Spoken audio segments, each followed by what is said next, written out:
A big hello and a very warm welcome to Brand Equity with me, Sonali Krishna. This week, we're packing in a punch, zeroing on the flavor of the season, elections 2014. So without wasting any more time, let's get this show on the road. Even as the Congress party unleashed its first set of print campaigns titled Har Haath Shakti, Har Haath Tarakki, the party seems to have gotten embroiled in yet another controversy, with BJP claiming that one of the creatives that used the line Main Nahin Hum is a direct rip-off from Narendra Modi's speech in 2010. Joining us on the show today to get to the bottom of the controversy is BJP party spokesperson Sanjay Kaul, Congress party spokesperson Sanjay Jha, Leo Burnett's chief creative officer and AAP member KV Sridhar, and former ad man and social commentator Santosh Desai. It all began last Friday when Congress put out its first set of creatives that read Main Nahin Hum as part of their election campaign 2014. The print ad, which was released across all national dailies, had Gandhi at the centre, flanked by 9 people from different communities, ending with the tagline, Har Haath Shakti, Har Haath Tarakki. Hours later, BJP leaders were out and about condemning Congress for blatantly lifting the line that Narendra Modi used in 2010 in Indore. Social media was live and kicking, with both parties spewing allegations on each other.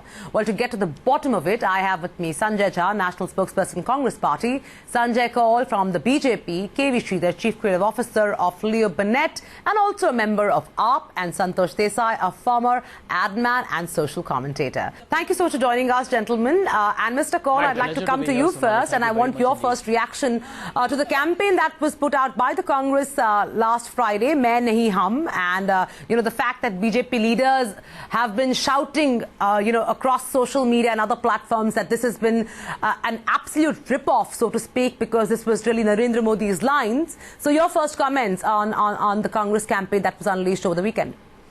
Well, let's just take the first one that they launched, the entire campaign with Main Nahin Hum. And I think there's a very good reason why this has actually turned out to be such a disaster as far as the Congress is concerned. And that has to do, of course, with the aspect that this is a line that they have taken off one of the programs that the BJP had organized. And so naturally, plagiarism of the sort will never go down well, as you know. And it may indeed be the best form of flattery. But as far as marketing strategies go, these kind of things are disasters. But the more important thing, and I think the underlying theme of this entire thing is, why did this happen? How could this happen? After all, you're spending multi-million dollars on campaigns like this. You're hiring some of the best agencies. And how did you end up with this? And I think that's really a fundamental question. And to answer that, you'll have to go back and see, where they're coming from. What was the brief? What did they try and, what did they want to achieve? What did they want to communicate? And don't miss the irony, Main Nahin Hum coming from an organization which is fundamentally dynastic in its construction, where there is only one person who really matters, and that same person is put on a hoarding saying Main Nahin Hum. The message is not only insincere, it is a blatant lie. Right. Mr. Jha, your reaction to these very caustic words coming from Mr. Kaul. We did see your first ad and your first print ad campaign, and sadly, it went viral for all the wrong reasons, with the BJP, of course, quick to attack that the line Main Nahin Hum was actually coined by them, and the fact that this is a direct rip-off from Narendra Modi's campaign. What do you have to say, and do you think the BJP is justified in calling you a copycat? Let me tell you that, if you look at the tagline of the advertisement that we have released, it actually says Har Haath Shakti, Har Haath Tarakki. So the ad's main focus is really on empowerment and growth and progress. Now, the BJP is absolutely obsessed with everything we do. And let me tell you why. They have produced a photograph of some event where Mr. Modi participated and said that, it said Main Nahin Hum. Now, the truth of the matter is that this was not a campaign being run by the BJP. It's a one-off event that was held somewhere, I believe, in Mehsana, Gujarat. But now let me tell you the real twist to this entire tale. The real story, the dramatic, shall I say, breakthrough happening in this BJP soap opera is that, as our spokespeople have already mentioned, the first ad where, or rather the platform where it was used was actually in Indore in 2010 by a Congress councillor or a Congress politician, which used the same lines, "Main nahi hum," which goes to show that end of day it's the BJP which is the copycat, not the Congress. Right. Mr. Kaul, you know, your party seems to have taken offense to this kind of blatant plagiarism. Do you see this as a conscious move because the agency says that they were not aware that, you know, Narendra Modi coined this line in 2010 and maybe their due diligence was not very thorough and this just happens to be coincidence? But do you think this is an intentional dig at Modi because, you know, he is today perceived as a person who is all about and not us, and so hence direct dig at the BJP strategy? We deal with public perception. The public perception is that Congress is a dynastic party, not the BJP. And fact of the matter is that this is no dig at Mr. Modi at all. If it is a dig, in fact, it is a reverse dig at Mr. Rahul Gandhi himself, who was appointed the leader of this party and the face of the campaign without exhibiting attributes which are in consonance with that sort of a responsibility. So my point is very simple. This was not done intentionally, could not have been, and you understand the business of advertising and marketing. Plagiarism is looked down upon terribly, and for that matter, you know, the results bear me out. I mean, it's not as if they've got any marks for this. And but more importantly, I think it's a result of complete disarray in the ranks of the party. To the extent that they are not thinking straight, they are not briefing straight, they are not able to collect themselves. This sort of a confusion is natural when you are under the kind of pressure that the Congress is today. So I'm not surprised that they made a mistake. I'm not even surprised that they're trying to cover up a goof up with all kinds of stuff where the agency says they were not aware and some people are saying, oh, but this was a dig. So my point is simple. If you are not reading the market right, whatever you do is going to turn against you. Right. Mr. Jha, are you standing by the work that your agency and you together have produced? Are you standing by the fact that you have thought through this line and it is in fact in line with what the Congress's brief was and what the Congress was actually trying to communicate now that we're running up to general elections 2014, and you don't see anything wrong in what's been done? Well, let me tell you, Sonali, if anybody is bankrupt of ideas, it is the BJP, and it's extremely hyped, promoted propagandist BJP is Mr. Narendra Modi, who said in his speech, borrowing from probably the world's most powerful orator and leader, Mr. Barack Obama, President of America, who said, yes, we can. And you had Mr. Narendra Modi saying in a speech that I heard, I think it was in Hyderabad, where he said, yes, we can, in his own accent and tone, which was such a blatant, brazen, copycat effort. I think Mr. Kaul needs to look inward. That was what I call as an ultimate rip-off. If you ask me, a leader borrowing the lines of not just some historical leader like Mahatma Gandhi or Abraham Lincoln, I can understand. But he is a living contemporary. And the United States of America has even denied Mr. Modi a visa. So I think, frankly speaking, Mr. Kaul, if that was Mr. Modi's attempt to imitate Mr. Barack Obama for a US visa, I think it's an extremely pathetic attempt. Mr. Kaul, I'm sure you're aware that, the Congress has also made allegations against the BJP after, their creative campaign was the butt of all jokes on social media. They were quick to respond saying that, you may attack us, but the fact is, A, you don't have a copyright on the tagline or on the term Main Nahin Hum, and B, they were also quick to react on the full page ad given out by the BJP where Modi says, vote for Shaw, vote for India, saying vote for India is no original line or no creative coinage. And if you're calling us plagiarists, then Vote for India, for God's sake, is an organization that's been encouraging people to vote long before Narendra Modi coined the line Main Nahin Hum. So stop pointing fingers at us. Look at yourself first. This is not a tit for tat, a skirmish. This is not about school children pointing fingers or thumbing their noses at each other. These are serious issues. These are large corporations, organizations. These are large parties who have a commitment. We are talking about a nation. We are not trying to sell cornflakes here. My point is that this debate has to rise to a level. The question to understand is, how did the Congress make a cardinal error in picking up a line which is already being used by their arch rivals. Let them explain that. It's not my business to basically gather information on that. And if they're trying to make a virtue out of a mistake, then and I think that'll be seen through too. Now, apart from that, and on the other point, which is a full-page ad saying "Vote for India," I think anybody who disputes that is actually making a huge error of judgment. Vote for India is a capacitative statement which is actually asking people to coalesce around the idea of India. Now, who could argue with that? And who can possibly have a copyright on on a concept like that? You can't possibly use those words and say only I can use them. This is an idea. We are talking about the idea of India. This is about basically going out there and bringing change, putting India where it belongs. It's about a vision of what we are, who we want to be. It's a forward-looking idea. So, here is an attempt by the BJP, a subterfuge to try and actually say when you vote Mr. Modi. And I think that to me is an extremely, more than, a rip-off, it's unethical, it's immoral. These are not what I call as parliamentary standards of behavior expected from India's largest opposition party that should now prepare to be in the opposition for another 5 years after 2014. So, I think we are living in times of, where everybody is trying to, especially the BJP and the AAP party are trying to appear very self-righteous and, they are paragons of virtue. But as we are finding out, they are extremely duplicitous. When you are doing a campaign of this size, you do a simple Google search. The Congress party do not today have a story that they themselves seem to believe in. Don't blame the agency if the client can't figure out who they are, what they want to be, and how they intend to get there. Since Mr. Kaul believes that a flawed product should not be advertised, I'm expecting no advertisement from the BJP at all.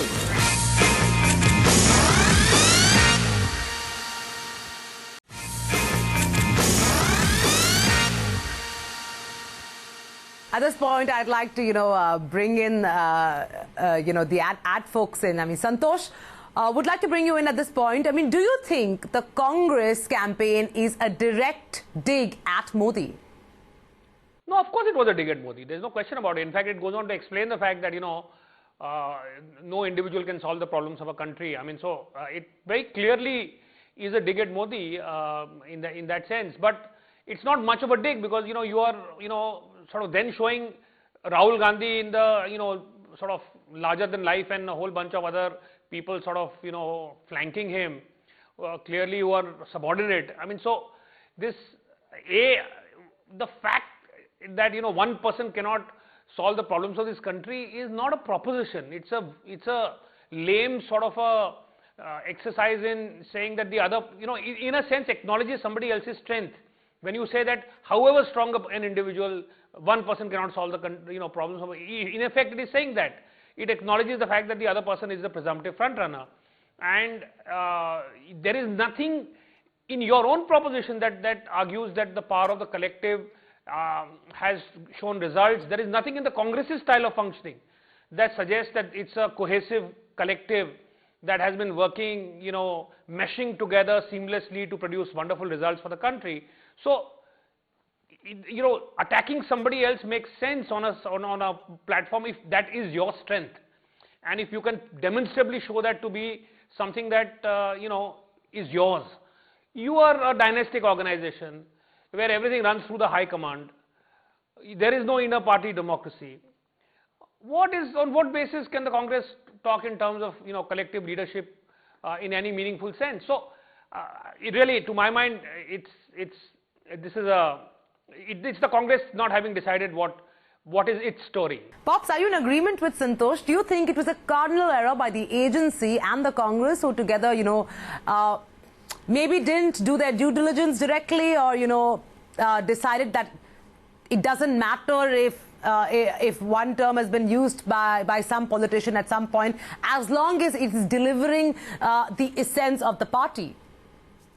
Yeah, there are two things, one, you cannot blame because it's a concept, it is not a line, correct? It's a concept of we versus me, which exists, which exists all the time. So in that way, conceptually, there is absolutely no disagreement.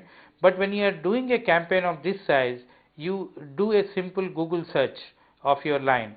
So probably they should have done, that's a mistake done by both agency and then Congress before pumping in huge money. Now there could be, n number of debates that who actually released it first and then who actually used it first. But that's a futile debate, at the end of the day, people will say that one has copied the other. Do you think, or would you blame the current creative output we've seen for the Congress campaign so far? Would you blame it largely on the client or the agency? I don't know whether the client agency, there seems to be a huge effort which has gone through in this campaign, that they wanted to change the image of Congress by projecting Rahul Gandhi as a young leader. Even if you see that the entire thing, there is no pictures of all the old leaders, and then you see him, and then you have got real people behind him. So only line is something which looks like they had put it right at the end, because if it were to be the revamp of Rahul Gandhi's positioning as the younger, newer face of Congress, then they should have said it so. Somewhere it looks and then it seems that now both the agency and then the client has actually changed the campaign midway, and as the political scenario is changing day by day. So that's the feeling one gets. Now you cannot blame any one of them, but you have to blame both of them for changing the course and not sticking to the core strengths of what Congress is. Santosh, would you be in agreement with Pops? Frankly, it is not the agency's fault at all.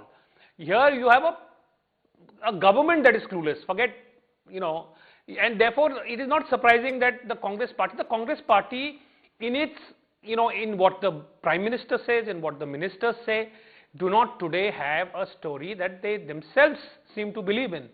And in the absence of that, to point fingers at the agency is absurd. I think the agency has, if anything, reduced a non-proposition at least into something that has currency, that can be remembered, that can be recirculated. This is not the agency's fault. It really is the organization, the client. You're after all only as good as the client is. You don't blame the agency if the client can't figure out who they are, what they want to be, and how they intend to get there. Well, I can tell you, Sonali, that since Mr. Kaul believes that a flawed product should not be advertised, I'm expecting no advertisement from the BJP at all. And I think this is bad news for all the media buying agencies and the media per se, because the BJP should not be in the advertising space promoting Mr. Modi. I think he's the most flawed product that India's parliamentary democracy is going to see over the next 3 months, unfortunately. I think the reason why the BJP is extremely anxious is, and the reason why they have made this entire election campaign personality-centric, is because on issues they have nothing new to say. I mean, you have Amit Shah heading their chief commander of the campaign, who was in jail some time ago, who when he got bail, they celebrated it as if he had been acquitted. Actually, the most effective election campaigns have been the ones where the coinage is very local, coming from the streets. All the big and creative agencies are not willing to do election campaigns.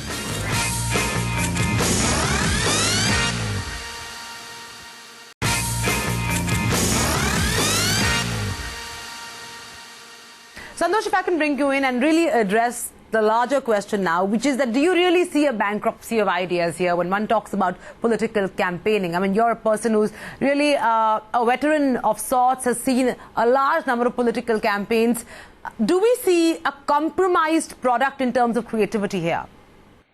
It's a good question. I mean, I think the bankruptcy of ideas, begins with the parties themselves. And if you were to put yourself in the shoes of the agency, in terms of delivering campaigns, you would find that the number of constraints that they have to work with are quite staggering. The kind of briefs that are given, the fact that it's a diverse country, you have to make sure that you don't offend anybody, which is a bit of a task, that everybody is represented. And that there is clarity on the other side, and in the absence of that, I think you do find that you go back and look at actually the most effective election campaigns have been the ones where the coinage is very local, coming from the streets, that works in small parts of the country, but that where there is a certain energy that gets created because it resonates. So, you know, Pops, if I can get you in here, I mean, we heard Santosh talk about the fact that, you know, agencies are really functioning within the constraints of, you know, of delivering a political campaign. But I'd like to put this right back to you and give me an agency perspective on the restrictions of actually doing some outstanding work in terms of creativity for political campaigns. You know, remember that all the big and creative agencies are not willing to do election campaigns because of the global networks. So that is actually making it much more limiting for even election for the political parties to hire good agencies. And whichever agency they have hired, they have hired at the last moment. No agency can actually change the product or try and then sell a wrong product, because the product itself is very confused, and none of them have got all this political whatever coinage, and then they're trying to find a positioning for the parties is stemming out of blaming each other and then trying to outdo each other, rather than trying to sit and analyze what are our strengths and how can we build our brand basing on our strengths. Well, on that note, thank you so much, gentlemen. This has truly been invigorating, and may the best party win. Thank you. Which means the Congress will. Thank you. And with that, it's a wrap on this edition of Brand Equity. We'd love to hear from you. So do write into Brand Equity at etnow.tv, or alternatively log on to our Facebook page. That's facebook.com/Brand Equity to start a conversation with us or dip into our archives. You could do the same on Twitter at Brand Equity Live. Hope you enjoyed the show. I'll see you next week, same time, same place. Until then, keep it real.